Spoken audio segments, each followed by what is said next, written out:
Саламатсызбы. 4-ші беренесінде документтің өзінде договаривающее государство назначает центральный орган для осуществления функций, которые возлагаются конвенцией на такой орган. Деп тұрады, ошол борбордук орган анықтайды. Борбордук орган Кыргызстанда кайсыл орган? Борбордук орган болуп жооптуу. Ишке ашыруу, ушул конвенцияны ишке ашыруу үчүн жооптуу борбордук орган болуп сот департаменти. Бул тескеме министрлер кабинетинин тескемеси 23-жылдын 25-январында чыккан. Түшүнүктүү. Демек азыркы сот департаментинин ишиндеги айрым көйгөйлөр боюнча жүйөлүү пикирлер айтылды. Тыянак чыгарбаса дагы ишиңер көбөйөт экен. Иш көбөйөт деген сөз дагы жүк болот, анан сапат төмөн кетип калышы мүмкүн да. Эми сизге суроо, кийинки суроо, бизде мындай традициялуу пикир бар да.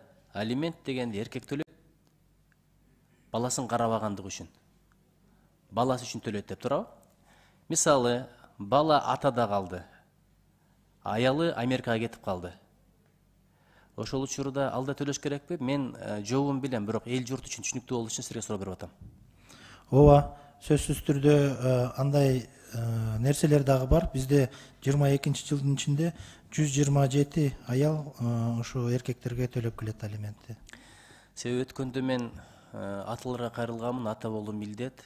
Сен үй бүлөңдү сактайсыңбы, же бир кайсы себептер менен жубайың менен 2 жылга түштүңбү, аталык милдет кала берет, ал мойнуңдан түшүп калбайт. Бул сенин милдетиң.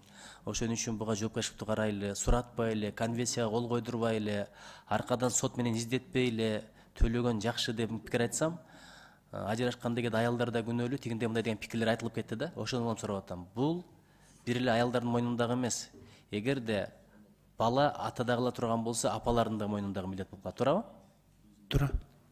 Экинчиден, бүткүл дүйнөдө 3 тармак боюнча ата менен бала ортосундагы алимент, анан жубайлар, мурдагы жубайлар ортосундагы алимент, ошол эле мезгилде туугандар ортосунда, бир туугандар ортосунда, чоң ата, чоң эне, ата эне ортосунда дагы алимент болот да. Айтайын дегеним, Кыргызстанда карай турган баласы кетип калды. Бул жакта карыган атасы же жумушу жок, карып калган, өзүнүн жанын багайын десе, каралбай калып калды.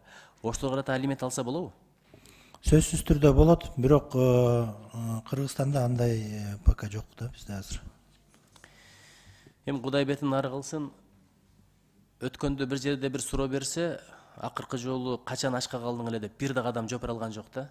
Эми кыйын замандар, катал замандар болуп атат, бирок акыркы жолу ашка калганын эч ким билбейт.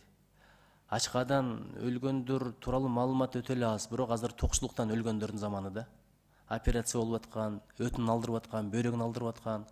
Ошол ачкадан өлгөн заманда дагы кыргыз баласын ата энесин таштаган эмес экен. Кандай жагдайда болсо дагы. Азыр эми карылар үйү, балдар үйү. Ошон үчүн ошол сөздү айтканча кеттим эле. Ушул боюнча балким мыйзамга өзгөртүү киргизсек болот. Алиментти бир эле бала үчүн эмес, бир эле ата менен ападан эмес, ата эне карабай кеткен баладан дагы ата үчүн, карыган чоң эне үчүн, чоң ата үчүн ала тургандай бир мыйзамга өзгөртүүлөр киргизсеңиздер. Анткени баары бир биз ата эне бизди баккандай ниет менен бага албайт экенбиз, эмне кылсаң деле.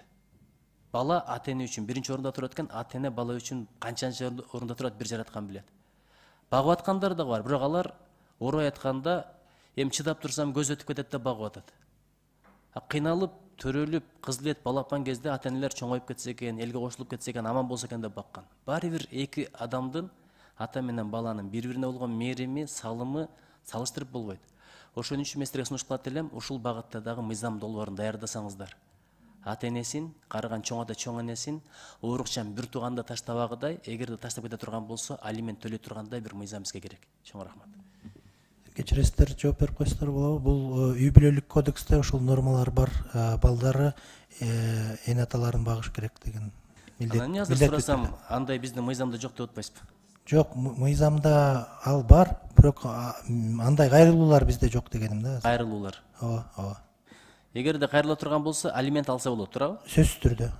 Чоң ата кайрылса деле, оорукчан бир тууган кайрылса деле. Ооба, ооба. Үй бүлөлүк кодексте баары жазылган, бар нормалар. Адаштырып атпайсызбы? Жок деп. Мен жок, кайрылуулар жок дедим. Чоң рахмат, такташып алдык, рахмат.